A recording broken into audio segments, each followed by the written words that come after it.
Hi everyone, welcome back. It's Kina. It is Friday, which means it's a true crime mukbang today.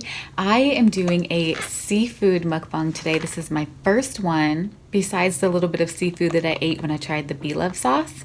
But let me tell you what I have. You guys, if this is your first time here, welcome. It's True Crime Friday. We have a good time here. Today's true crime, it's unbelievable. Like, it's a great story. Not a great story, but it's crime. Something terrible happened to someone, but we'll get into it. Let me tell you what I have. In this bowl, I have shrimp, I have scallops, I have mussels, I've got lobster, and it's all on a bed of linguine. So I'm pretty excited for this. This is the Bar Harbor at Red Lobster. Red Lobster, by the way, I feel like it's so overpriced. This bit of food right here cost me $65. Yeah. Here I have some crab legs. I've got some rice underneath there, some fried shrimp, some shrimp scampi. I've got asparagus underneath there. And then of course, I've got the famous cheddar biscuits. These are delicious. So today is about the story of J.C. Duggard. Oh my gosh. She was abducted as a child and lived with her captor for 18 years. Yeah, she had Stockholm syndrome, allegedly. We're gonna get into that. Let me take a few bites and then we'll get into the story. What should I start with? I just always want to start with fries for some reason. Like, I just want to see if the fries are good.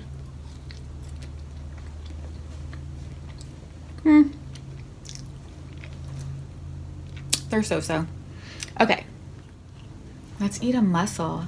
If you've never had a mussel, they're so delicious. This is what they look like inside.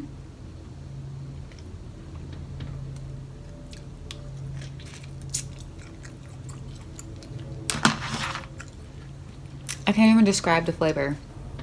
Delicious. Of course, it's cooked in like butter and garlic.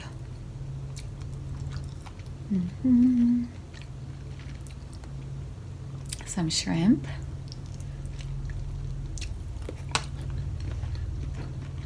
J.C. Duggard. She is a survivor of a kidnapping and a lifetime of rape and abuse and mental manipulation and abuse. It's just, her story is crazy. She wrote a book, a memoir called A Stolen Life back in 2011, I believe, once she was freed. But the story is incredible. So let me get into it. If you guys don't know what Stockholm syndrome is, you can look it up, but basically it's a condition causing hostages to develop a psychological alliance, I guess. It's not necessarily feelings or admiration, but just a psychological alliance towards their captors. And it's a defense mechanism for them to survive. So let's get into JC's story. JC's kidnapping happened June 10th of 1991 in Myers, California, which is just a rural town just south of Salt Lake Tahoe. Her parents moved there because they thought it was a super safe neighborhood. JC was 11 years old and it was morning time. She was headed to school. She usually rode the bus, so she was walking to the bus stop dressed in all pink, her favorite color.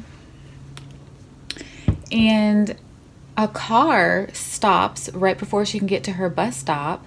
Somebody tases her and is shoving her into the car. JC's stepfather, Carl, sees this happen, jumps on a bicycle, and is like biking his way, chasing after this car that just took his daughter, right? He got tired pretty quickly, as anybody would, and the chase stopped. Some fried shrimp.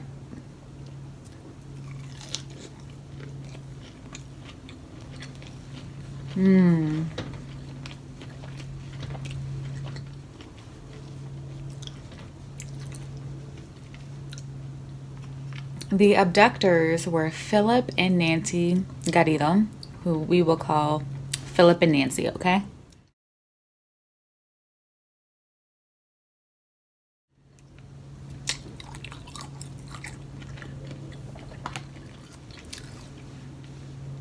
I was surprised to hear that it was a husband and wife team that stole her.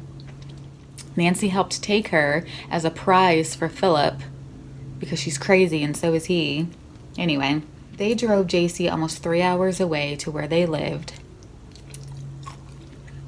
And Nancy just held JC down in the back seat while she was in and out of consciousness. So Philip and Nancy, they're the bad guys. JC's the little girl. They've got her in the car and they're driving her 3 hours away to where they live.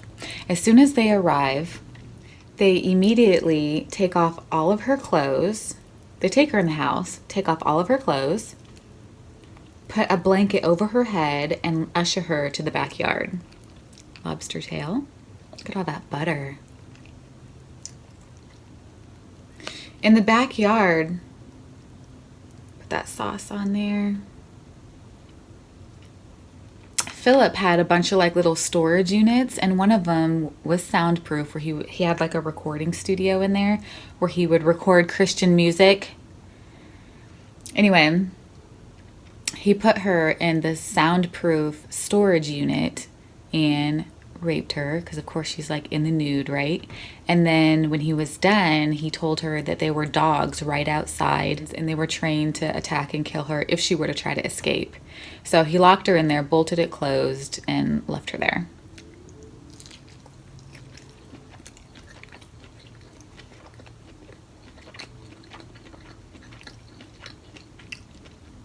I like how they cut these lobster tails up so it's like easier to eat, you know? Shrimp.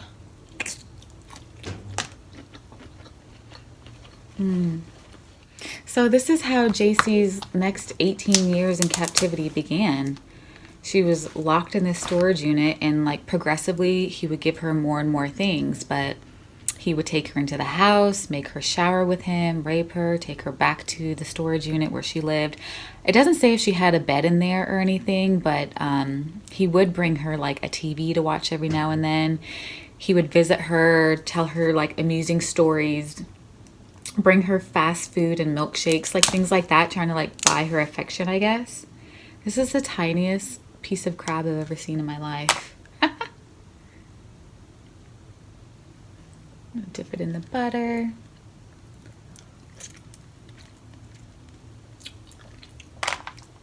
Yeah, Philip would give her like a TV to watch and do nice things for her, right?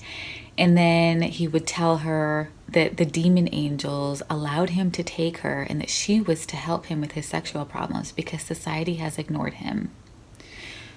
It seems like he's like crying out for help at the same time, right? You might think like this guy sounds like he's on drugs. Well, you would be right. He would go on these binges of methamphetamine.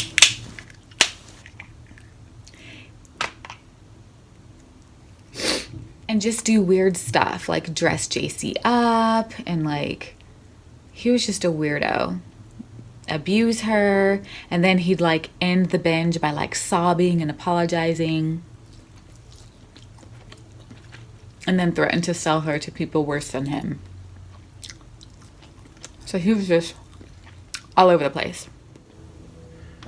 Is anybody wondering where Nancy is and what part she had to play in this? Because that's what I was doing. I'm like, where's the wife? Like a woman doing this to a child, like letting this happen, being a part of it.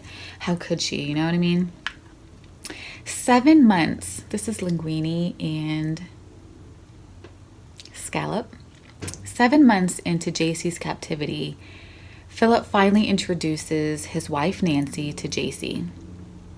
And the wife loved JC at first, like was a mother figure to her, would show concern, would bring her stuffed animals and chocolate milk, and like would tearfully apologize for her husband's behavior. But Nancy was borderline like brainwashed by her husband too.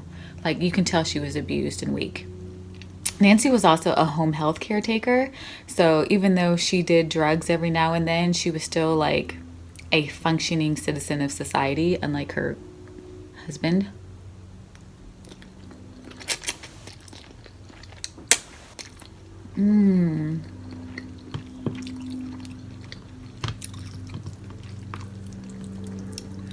It's just like, garlic butter noodles. That's really good. Eat it with some shrimp.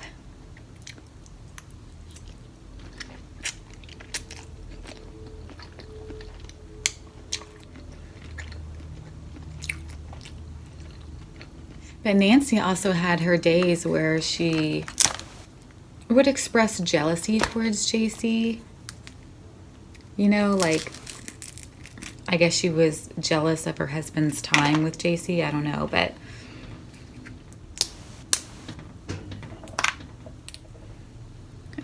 I should have brought like a cracker, but I didn't, to crack these open. That's okay.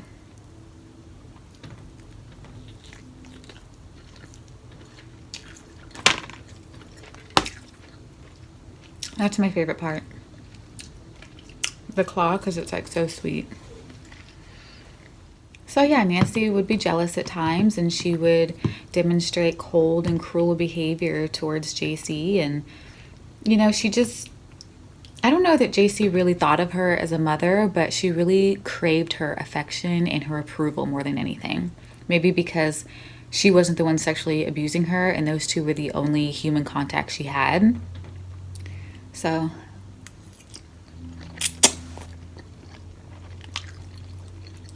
also, Philip was on probation, or parole rather, for kidnapping and raping another woman who survived. He didn't kill her. But he went to jail occasionally for failing drug tests.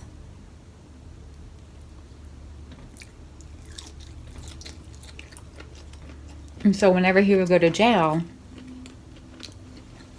Nancy would be JC's jailer. She brought her a kitten, a journal to write in.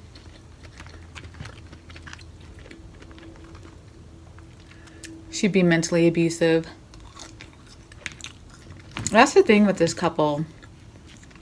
They would try to do nice things, but at the same time, just to manipulate and keep them in line. It's not like they were nice people by any means.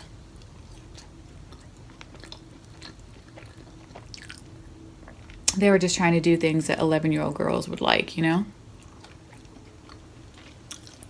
Overall, JC's living situation was awful. Like I said, I don't know if she had a bed or anything, but they gave her like a bucket to relieve herself in. She couldn't even like go into the house to use the bathroom. Of course, it's dark in there. There's no windows. She was nude a lot of the time.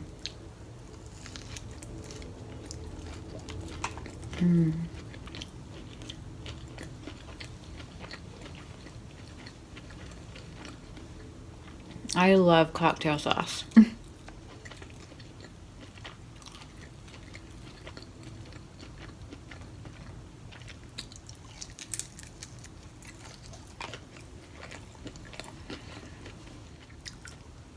JC never went to the doctor.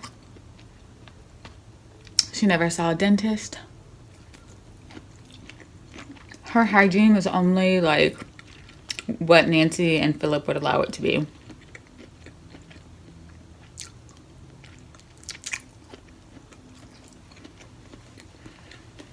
I forgot to mention, during this whole time of captivity, JC's in handcuffs. So whenever Philip showered with her, she was in handcuffs.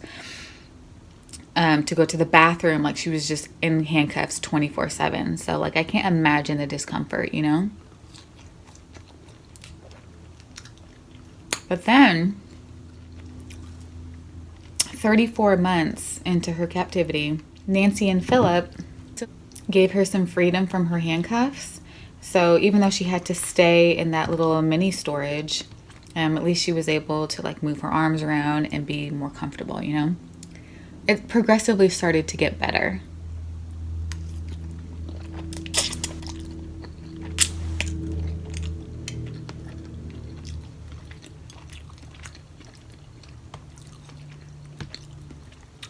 On April 3rd, 1994, it was Easter Sunday, and they allowed JC to eat a home-cooked meal for the first time.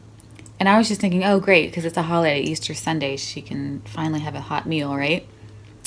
They brought her this hot meal and informed her that they believe her to be pregnant.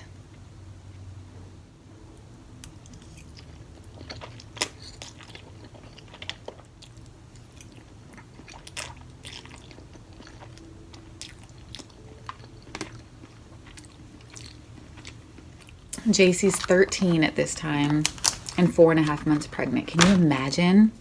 I mean, I know there are people out there who have had like young teen pregnancies, but like the way she got pregnant and like who she's pregnant by, like, oh, I can't imagine what this poor little girl is going through.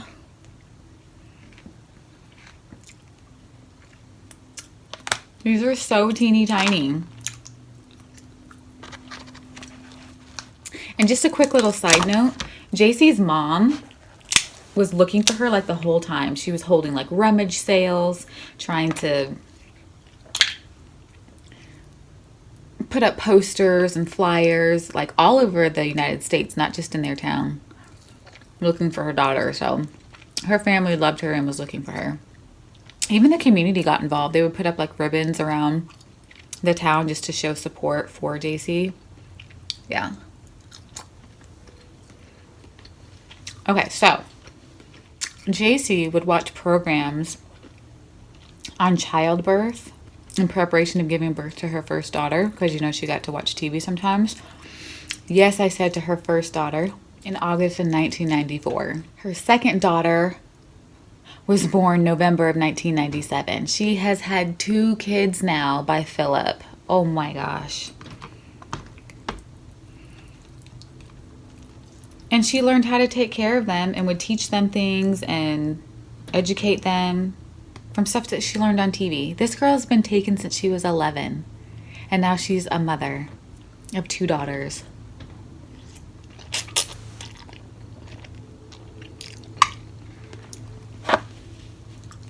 And JC was sure to protect her daughters from Philip.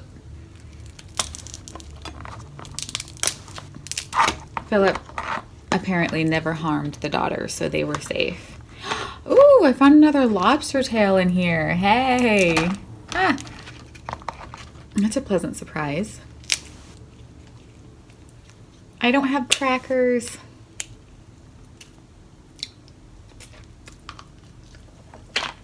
And you might think like this is all happening in the backyard of somebody's house. Did anybody ever notice anything? Yes. So Patrick McQuaid, he recalls when he was a child and JC was a child, that he saw a little girl on the other side of the fence, and he walked up and spoke to her, and she identified herself as JC. And he said, "Hey, do you live here?" Because he had never seen her before. "Or are you just visiting?" And she said, "Yes, I live here." Well, at that moment, before Patrick could ask any more questions, friggin' Philip starts running out of the house like a freaking villain after JC, and like takes her inside. And then he builds like a 6 or 8 foot fence like around the backyard, and there were tall trees, and he just wanted to, of course, hide his whole abduction and stuff from neighbors.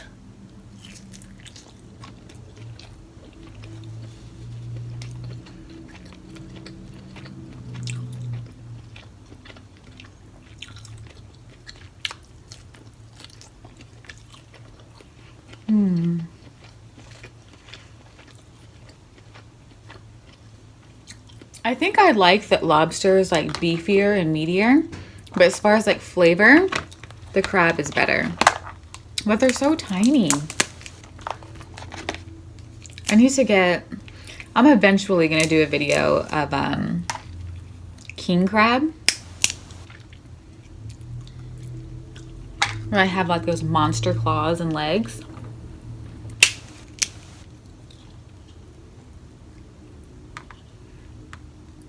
Oh, you got me. I'm gonna take a bite of these amazing cheddar biscuits.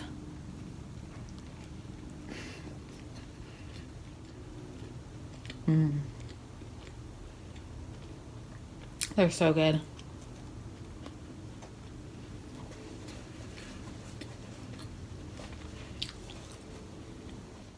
as you can imagine, Nancy started getting jealous that Philip was having children with JC and not with her, right?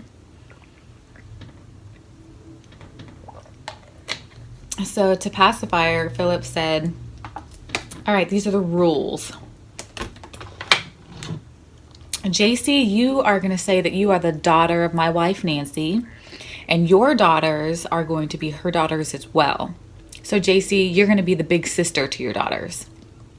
So Nancy now has 3 daughters and Philip's the father. That's a little fictional story that they carried with them.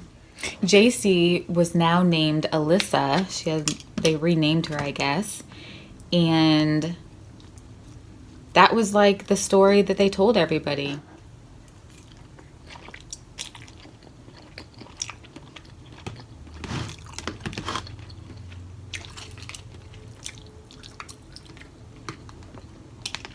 And this was their story for like years and years and years. 18 years, you guys. JC got to the point where she started going to work with Philip. Like going to an everyday job. They worked at a print shop and JC did like the graphic design. She was in contact with customers. She had access to email, the business telephone. And she never like tried to get help. This was her family, as sad as it sounds. Philip, Nancy, and the 2 girls were her family. That's what she's known since she was 11 years old. It's so twisted. Life started to get a little bit better for JC even at home, you know. After a few years went by, JC didn't have to live in that little storage unit anymore. They had 2 large like camping tents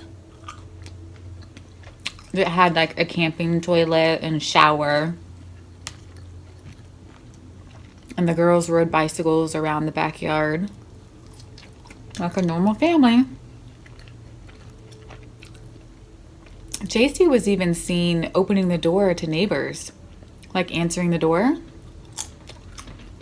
No one said that she ever looked distraught. She never tried to escape. She never looked like she needed help. This was just like her normal life. She was completely manipulated and brainwashed. JC even had electricity that they used using electrical cords, you know, that ran from the house. So she could like, that's how she watched her television and stuff. There was even a couple of points where law enforcement officers came to the house, came inside, looked around, and everything just seems normal. They didn't detect the presence of children. JC never said anything, and they never searched the backyard. They didn't think they had a reason to, you know? Okay, now this is how JC gets her way to freedom. This is how she gets out. In August 2009, Philip visited the San Francisco FBI office just to leave a 4-page essay that he had written, okay? This essay consisted of Philip's idea of sexuality and religion, and he believed that he found a solution to the problem behaviors like in his past time, like raping and kidnapping and abusing. He had the solution, and he thought that it could help other people who had, not still has, the same problem that he does. So he drops off this essay at the FBI. It's just so interesting how a person who has such a big problem with sexual deviance and violence can create this 4-page essay about how he's cured himself and how he can help others change and become like new people. But yet he still has the girl who he's kidnapped and her children who he created through abusing her in his house.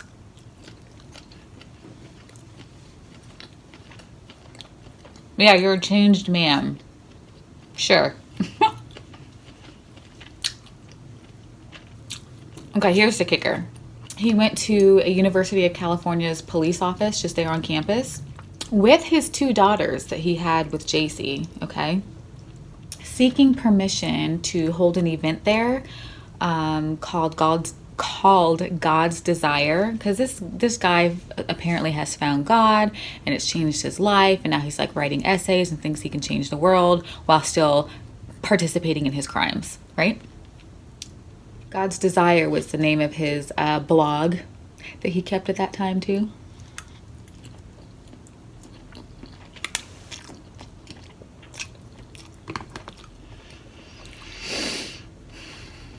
He spoke to the events coordinator, who told him to leave his name and to schedule an appointment for the following day. She thought his behavior was the events coordinator. She thought that Philip's behavior was a little erratic, and she was concerned for the two little girls that he had with him because they just seemed super submissive, she said, to him. So the events coordinator speaks to the officer there on site named Allie Jacobs about what she encountered, and Allie Jacobs performs a background check on Philip.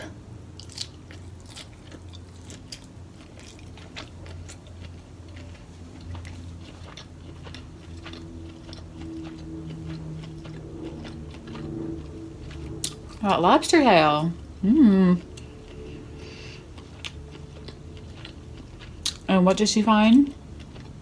Philip as a registered sex offender on federal parole for kidnapping and rape, who has 2 children with him. So Officer Allie Jacobs waits for Philip's appointment the next day. They let him hold his event. Officer Allie has already called his parole officer, okay? She did the background check. She called the parole officers. She left a voicemail.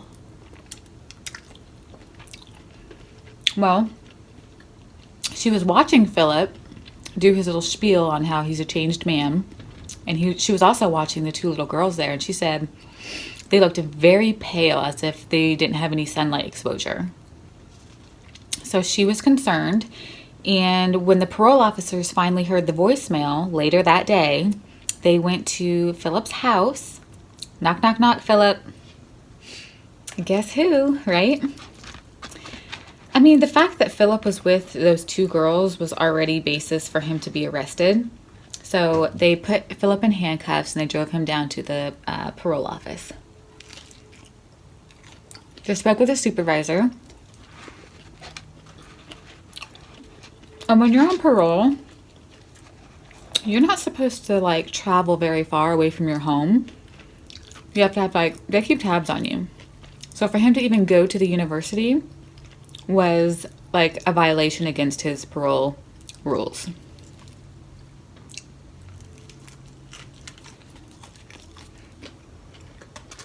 Philip starts feeding the parole officers a bunch of BS about how the girls belong to a family member and he had permission from them to take them to the university, blah, blah, blah, blah. The parole officers just overlooked that violation. He basically got a slap on the wrist. They told him, no, no, Philip, no, no, and took him back home. When they took Philip back home, they saw that JC and Nancy were there and the children. And they thought, we're going to separate Philip from the women and the children. And we're going to start getting some identification here. And this is how JC gets saved.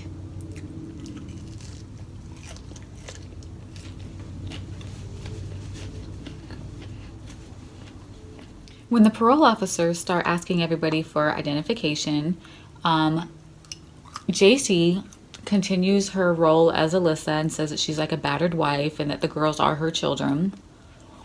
And when they start pressing for more details, JC starts to get super defensive. And they thought she was acting really weird. So they contacted the police station and officers come by the house. As soon as they arrived, Philip confessed to kidnapping and raping JC. Police came to the house, he confessed everything. He knew he was caught. After he confessed that, JC then agreed and said, yes, I am JC, who was abducted when I was 11 years old.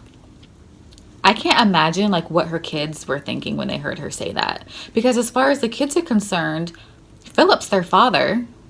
Nancy's their mother. stepmother or whatever they wanted her to be. And they were just living their normal life. The kids were teenagers at this point, right? It's 2009. Did I tell you guys that? Years had gone by. I'm sorry if I failed to say. It's 2009 at this point. And she was taken in 1991. But JC the whole time was defending Philip by saying, he's a changed man. Yes, I know that he used to be a pedophile, or he used to, whatever, have sexual problems, but he's a healed man. He's a different man. He's an excellent person and great to my children. Literally what she said to the parole officers before Philip confessed to everything. And that's where they believe that she had Stockholm syndrome, because she had the opportunity to escape, but this has been her life for 18 years, and that has been her family, and there was an alliance that was built there, you know. It's just insane. Anyway, so it's 2009. JC and the girls, they have their freedom. They go home to their real family. And Tina Duggard is the aunt of JC. And she said that the girls looked healthy. They were intelligent. And that they had bright futures ahead of them. So they weren't like weird, like kids that were, you could tell they've been abused and like have had this terrible life. They seemed psychologically well and physically well. JC's stepfather, Carl, actually said that he could see very clearly that JC had formed an emotional connection, let's say, to Philip in the way that she spoke about him and what was going on.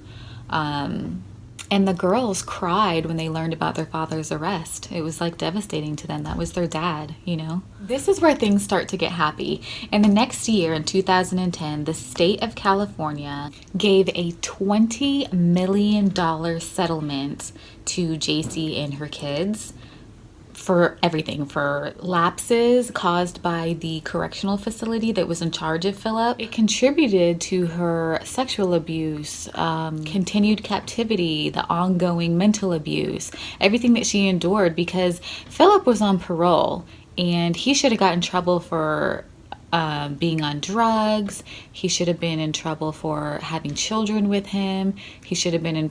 The fire department came by the house one time. There was some kind of disturbance, or there was like something about a kid having an injured shoulder, and the fire department had come. So I don't know if a neighbor called or what happened, but there were about 6 or 7 times that law enforcement knew that Philip had kids and this random lady around, and they were supposed to be doing home checks, and they were not doing their part, and this whole 18-year nightmare could have been prevented. And so the state of California took responsibility, and yeah, she got a $20 million lawsuit. She won a $20 million settlement. Like, I was so happy for her. She definitely deserves it. She went through years of therapy afterwards. She wrote a book in 2011 called A Stolen Life, a memoir, and that was just a part of her therapy. So that was very helpful for her to overcome everything and to move on and press forward with her life. And after the release of that book, she actually had an interview with ABC's Diane Sawyer. There's also like a documentary, like a British documentary that was done in 2000 and something. It's called Captive for 18 Years, or Held Captive for 18 Years, something like that. I haven't watched it yet, but I really want to read her book. I can't, to like, we know what happened according to police and according to like the courts and things like that, but to actually hear what happened through her mind, through her eyes, I'm definitely going to be reading the book. Nancy and Philip, they both pleaded guilty in 2011. He received 431 years to life. Nancy received 36 years to life. They're both in jail. She's in a women's facility in California. He's in a regular facility. They're gone. They're put away. They're not going to be able to hurt any more people. But yeah, I just can't with them. I just can't. Thank you guys so much for being here. If you enjoyed this true crime story of the day, please give me a thumbs up. Please consider subscribing to my channel if you haven't. Why not? You guys, like I told you, we have a good time. These True Crime Fridays,